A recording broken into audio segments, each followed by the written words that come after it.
Hey everyone, पता है आपको जो इस बार आईटीआई का एग्जाम होने वाला है उसमें जो क्वेश्चन इस बार पूछने वाला है वह बेसिक लेवल से पूछने वाला है। मेरे कहने का मतलब है कि इस बार सभी बच्चे को सरकारी कॉलेज मिलने की संभावना रहेगी। जो क्वेश्चन पूछेगा वह बेसिक लेवल से पूछेगा। अगर आप क्लास 10th में थोड़ा अच्छा से पढ़ाई किए हैं तो आपका आईटीआई एकदम बिल्कुल आसान से निकल जाएगा। ठीक है, सबसे पहले हम आते हैं कि जो आईटीआई में जो क्वेश्चन पूछे जाते हैं वह 150 क्वेश्चन पूछे जाते हैं। ठीक है, कितने क्वेश्चन पूछे जाते हैं? 150 क्वेश्चन पूछे जाते हैं, जो कि आपके 300 नंबर का रहता है। ठीक है, जो 150 क्वेश्चन पूछे जाते हैं वह 300 नंबर का रहता है। एक प्रश्न 2 नंबर का रहता है। एक प्रश्न कितना नंबर का रहता है? 2 नंबर का।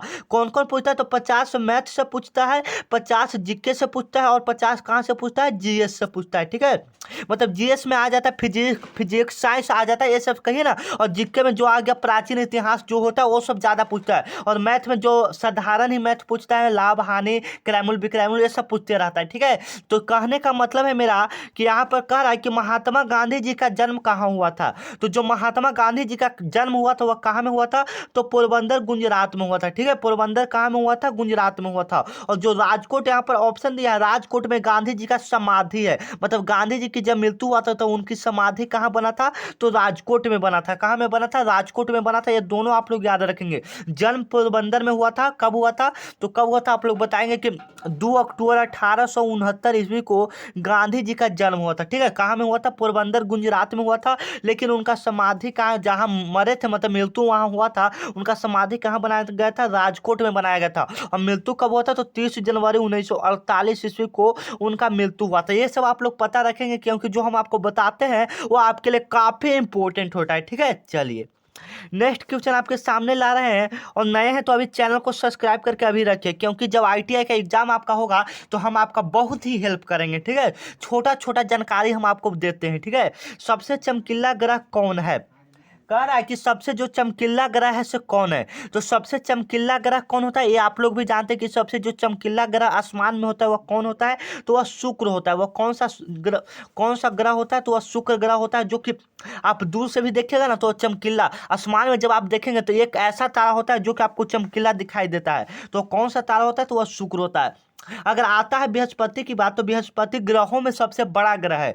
सबसे बड़ा ग्रह कौन है? तो बृहस्पति है। ठीक है, सबसे बड़ा ग्रह कौन है? बृहस्पति। ये तो आपको पता होगा। चमकीला ग्रह हम आपको बता दिए शुक्र है। ठीक है, ग्रह से ज्यादा क्वेश्चन नहीं पूछे जाते इसलिए एक दो बता दें आपको। ठीक है ना, चलिए लाल ग्रह कौन है? देखिए लाल ग्रह तो आप लोग जान रहे हैं, थोड़ा जान रहे हैं लाल ग्रह किसको कहते हैं, ये सब तो आप लोग जानते हैं। देखिए हम ना बोले कि जो क्वेश्चन इस बार पूछने वाला है थोड़ा बेसिक लेवल से पूछने वाला है, जो कि इस बार सरकारी कॉलेज मिलने का एकदम संभावना है सभी विद्यार्थी को। लाल ग्रह कौन सा है? तो लाल ग्रह इसमें से कौन है? मंगल है कि शुक्र है कि शनि है कि अरुण है? तो जो लाल ग्रह है इसमें से कौन है बाबू? तो लाल ग्रह इसमें से मंगल है। कौन है बाबू? मंगल है। लाल ग्रह में कौन है इसमें से बाबू? मंगल है। लाल ग्रह किसको हम लोग बोलते हैं? मंगल को बोलते हैं। ठीक है, और चमकीला ग्रह हम लोग किसको बोलते हैं? शुक्र को बोलते हैं। चमकीला ग्रह हम लोग किसको बोलते हैं? शुक्र को बोलते हैं। और शनि है इसको हम लोग क्या बोलते हैं? पिल्ला ग्रह बोलते हैं। शनि को हम लोग क्या बोलते हैं? पिल्ला ग्रह बोलते हैं। और जो अरुण एवं वरुण होता है इसको हम लोग ठंडा ग्रह बोलते हैं। इसको कौन अरुण एवं वरुण होता है उसको हम लोग क्या बोलते हैं? ठंडा ग्रह बोलते हैं। देखिए हम जानकारी थोड़ा आप लोग को बता देते हैं कि आप लोग को थोड़ा पता हो जाए। ठीक है, ऐसे क्वेश्चन तो पूछेगा कि लाल ग्रह कौन है तो डायरेक्ट आप लोग मंगल मार के आइएगा। ठीक है, 150 क्वेश्चन रहता है, 300 नंबर का रहता है। कह रहा है कि तारा को किस नाम से जाना जाता है? जो तारा पोल को किस नाम से जाना जाता है? हम लोग तारा को किस नाम से, वैज्ञानिक भाषा में तारा को हम लोग क्या बोलते हैं? ऐसे तो सभी को लोग जानते हैं कि तारा बोलते हैं। अगर उसको वैज्ञानिक भाषा में जो आसमान में होता है, जैसे में पहले ऋषि मुनि का सुने होंगे कि वो लोग क्या बोलते हैं, तो वो लोग मंदाकिनी बोलते हैं। वो लोग क्या बोलते हैं? मंदाकिनी बोलते हैं। ठीक है, तारा को जो आसमान में रहता है, तारा आप लोग देखे होंगे सेंज ऊपर बना हुआ ऐसे ऐसे रहता है, तो उसको हम लोग आकाश गंगा या मंदाकिनी ये सब बोलते हैं। ठीक है ना, तो डी ऑप्शन आपका क्या हो जाएगा? बिल्कुल करेक्ट हो जाएगा। जो क्वेश्चन आपको नहीं याद है आप अच्छे से याद कर लीजिएगा। ठीक है, चलिए कह रहा है कि 2011 का जो क्रिकेट विश्व कप का फाइनल मैच हुआ था वह कहाँ में हुआ था? तो वो कहाँ में हुआ था? जो 2011 का जो 11 में जो क्रिकेट विश्व कप का फाइनल मैच हुआ था वह कहाँ में हुआ था? तो वह वानखेड़ वानखेड़ जो स्टेडियम है, एक मिनट, जो वानखेड़ स्टेडियम है वहां में हुआ था। ठीक है, सी ऑप्शन आपका बिल्कुल करेक्ट हो जाएगा। जो वानखेड़ स्टेडियम था वहां में हुआ था। ठीक है, वानखेड़ स्टेडियम में हुआ था। ठीक है ना, चलिए नेक्स्ट क्वेश्चन कह रहा है कि जो मुस्लिम लीग की स्थापना हुई थी वह कब हुई थी। मतलब जब मुस्लिम लीग की स्थापना, मतलब मुस्लिम का उस समय का नेता बना था, तो वह कब हुआ था बाबू। तो 1906 ईस्वी में ही मुस्लिम लीग की स्थापना किया गया था। ठीक है, कब किया गया था, 1906 ईस्वी में ही मुस्लिम लीग की स्थापना की गई थी। ठीक है ना। चलिए, तो आप लोग याद रखेंगे 1906 ईस्वी में ही मुस्लिम लीग की क्या की गई थी, स्थापना की गई थी। ठीक है ना। चलिए, नेक्स्ट क्वेश्चन है कि बांग्लादेश की मुद्रा क्या है। क्वेश्चन कर रहा है कि जो बांग्लादेश की मुद्रा है वह क्या है। तो देखिए, जो बांग्लादेश की मुद्रा है, आप लोगों को पता होगा कि बांग्लादेश का जो मुद्रा है वह टक्का है। वह क्या है बाबू, टक्का है। और भारत का क्या हो जाएगा, हमारा रुपया हो जाएगा। ठीक है, भारत का क्या हो जाएगा, रुपया हो जाएगा। रूस का क्या हो जाएगा, रूबल हो जाएगा। रूस का क्या हो जाएगा, रूबल। ये सब रहने दीजिए। ठीक है, भारत का रुपया, रूस का रूबल और बांग्लादेश का क्या हो गया, टका हो गया। ठीक है ना। चलिए, नेक्स्ट क्वेश्चन कह रहा है कि चीन का शोक किस नदी को कहा जाता है। जैसे में बिहार का शोक हम लोग कोसी नदी को बोलते हैं। किस नदी को बोलते हैं, बिहार का शोक हम लोग कोसी नदी को बोलते हैं। उसी प्रकार से पूछा कि चीन का शोक हम लोग किस नदी को बोलते हैं। ये भी क्वेश्चन आपके आईटीआई के एग्जाम में पूछे जाते हैं। तो चीन का शोक किस नदी को कहा जाता है, तो हम लोग पिल्ली नदी को बोलते हैं। कौन नदी को बोलते हैं, पिल्ली नदी को बोलते हैं, जो कि चीन में यह नदी पाया जाता है। ठीक है, पिल्ली नदी को हम लोग चीन का शोक बोलते हैं, क्योंकि जो पिल्ली नदी से बाढ़ आता है उस समय चीन में बहुत ही जान माल की क्षति होती है। ठीक है, और नील नदी को दुनिया का सबसे लंबी नदी कहा जाता है। नील नदी को दुनिया का सबसे लंबी नदी कहा जाता है। ठीक है, नील नदी को दुनिया का सबसे क्या बोला जाता है, लंबी नदी बोला जाता है। ठीक है। चलिए, तो नेक्स्ट क्वेश्चन आपके सामने आ रहा है कि जापान का राष्ट्रीय पक्षी क्या है। जापान का पूछा है, जैसे हमारा राष्ट्रीय पक्षी क्या है, हमारा राष्ट्रीय पक्षी मोर है। हमारा राष्ट्रीय पक्षी क्या है बाबू, हमारा राष्ट्रीय पक्षी मोर है। लेकिन जो जापान का राष्ट्रीय पक्षी है वह क्या है, हरा तितर है। जो एक मिनट, एक मिनट, जो जापान का पक्षी है, राष्ट्रीय पक्षी है, वो हरा तितर है। ठीक है, जैसे में हमारे यहाँ मोर है, वो इसी प्रकार जापान का राष्ट्रीय पक्षी क्या है, हरा तितर है। ठीक है, आप लोग समझिएगा। मेरे पास डिजिटल बोर्ड नहीं हुआ तो क्या हुआ, पर इतना अच्छा से आप सबको समझा देंगे ना कि एग्जाम में यही सब प्रश्न आ जाएगा। ठीक है, हरा तितर हो जाएगा। जापान का राष्ट्रीय पक्षी क्या हो जाएगा, हरा तितर हो जाएगा। ठीक है। चलिए, मैथिली कवि हम लोग किन्हें कहते हैं। जो मैथिली कवि हैं वह हम लोग किनको कहते हैं, तो मैथिली कवि को हम लोग विद्यापति को कहते हैं। किनको कहते हैं, विद्यापति को हम लोग कहते हैं मैथिली कवि। मैथिली कवि किन्हें कहते हैं, विद्यापति को कहते हैं। ठीक है ना। चलिए, नेक्स्ट क्वेश्चन है कि भारत का सर्वाधिक वन वाला क्षेत्र वाला राज्य कौन है। कह रहा है कि जो भारत का सबसे ज्यादा वन वाला क्षेत्र वाला राज्य कौन है।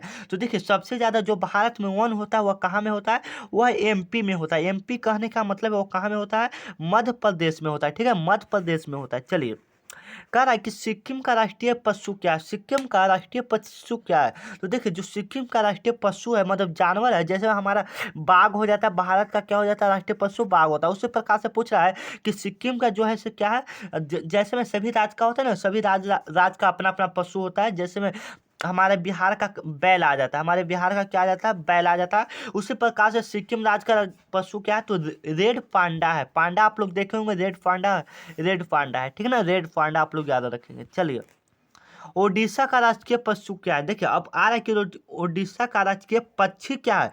मतलब जैसे में हमारे बिहार में आता है गोरैया आता है, हमारे बिहार का क्या आता है, गोरैया आता है। उसी प्रकार से उड़ीसा का पूछा है, तो उड़ीसा का क्या हो जाएगा, तो भारतीय रोलर पक्षी का नाम है। ठीक है, भारतीय रोलर जो है यह एक पक्षी का नाम है। ठीक है, तो यह उड़ीसा का राष्ट्रीय पक्षी आता है। ठीक है ना। चलिए, क्वेश्चन कह रहा है कि ब्राह्मण समाज के संस्थापक कौन थे। ब्राह्मण समाज के संस्थापक कौन थे, तो कौन थे बाबू, राजा राम मोहन राय थे। ब्राह्मण समाज के संस्थापक कौन थे, राजा राम मोहन राय थे। ठीक है, ब्राह्मण समाज के संस्थापक कौन थे, राजा राम मोहन राय थे। ये ऑप्शन आपका बिल्कुल करेक्ट हो जाएगा। ठीक है ना। चलिए, नेक्स्ट क्वेश्चन है कि पोलियो के टीका, जो पोलियो का टीका होता है उसका खोज कौन किया था, उसका आविष्कार किसने किया था। तो जो पोलियो का टीका का, पोलियो को पीने वाला टीका, जो पोलियो नहीं बच्चा बच्चा को पिलाता है, उसके टीका का खोज कौन किया था। आपके घर में आंगनबाड़ी वाला आता है जो पिलाता है बच्चों को, वो उसी को पूछा है कि उसका खोज किसने किया था। तो उसका खोज क्रोपोस्की क्या था। कौन क्या था, क्रोपोस्की, जो कि सी ऑप्शन लिखा है, क्रोपोस्की, इसको हम लोग पढ़ते हैं। ठीक है, क्रोपोस्की आप लोग याद करेंगे। एशिया का सबसे बड़ा पशु मेला कहाँ लगता है। एशिया का जो सबसे बड़ा पशु मेला है वह कहाँ में लगता है। तो जो एशिया का सबसे बड़ा पशु मेला लगता है वह हमारे सोनपुर में लगता है। कहाँ में लगता है बाबू, सोनपुर में, जो कि बिहार का भी है, भारत का भी एवं एशिया का सबसे बड़ा पशु मेला है। ठीक है, यहाँ पर हर एक पशु जानवर जो पक्षी होते हैं, पशु पक्षी होते हैं, सोनपुर में सभी चीज मिलता है। ठीक है, सोनपुर। चलिए, नेक्स्ट क्वेश्चन है कि ईरान का प्राचीन नाम क्या था? ईरान का प्राचीन नाम क्या था? 1 मिनट। कह रहा है कि ईरान का प्राचीन नाम क्या था? तो ईरान का जो प्राचीन नाम, जो पहले का नाम था वह था फारस। वह क्या नाम था? पहले का नाम क्या था? फारस। ईरान का जो प्राचीन नाम था क्या नाम था? फारस। आप लोग याद रख करेंगे। कह रहा है कि महाराष्ट्र का राष्ट्रीय वृक्ष क्या है? जैसे में हमारा बिहार का हो जाता है बरगद हो जाता है, हमारे बिहार का कौन सा वृक्ष हो जाता है? बरगद हो जाता है। उसी प्रकार से पूछा है कि जो महाराष्ट्र का राजकीय वृक्ष होगा वह क्या होगा? तो महाराष्ट्र का जो राजकीय वृक्ष है वह आम का पेड़ है, ठीक है, आम का हो जाता है।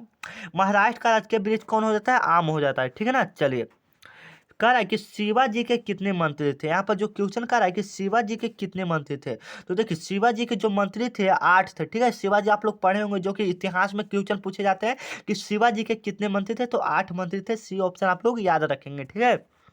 चलिए, कह रहा है कि यूके का राष्ट्रीय चिन्ह क्या है? यूके का राष्ट्रीय चिन्ह, जैसे में हमारा राष्ट्रीय चिन्ह तिरंगा का झंडा है ना, तिरंगा होता है, राष्ट्रीय चिन्ह हम लोग का तिरंगा है, ठीक है, तिरंगा। उसी प्रकार से यूके का, जो यूके है यूनाइटेड ऑफ किंगडम इसको हम लोग बोलते हैं। तो इसका जो राष्ट्रीय चिन्ह है वह क्या है? गुलाब का क्या है बाबू? फूल है। गुलाब का क्या है? सभी देश का अलग अलग राष्ट्रीय चिन्ह होता है, ठीक है। तो जैसे में यूके यूनाइटेड ऑफ किंग का राष्ट्रीय फूल क्या है? गुलाब का फूल है, ठीक है ना। चलिए, विश्व में किस धर्म के अनुयायी सबसे अधिक है? मतलब कह रहा है कि दुनिया में सबसे ज्यादा किस धर्म के लोग रहते हैं? तो ईसाई धर्म के जो लोग हैं सबसे ज्यादा दुनिया में रहते हैं, ईसाई धर्म के, ठीक है।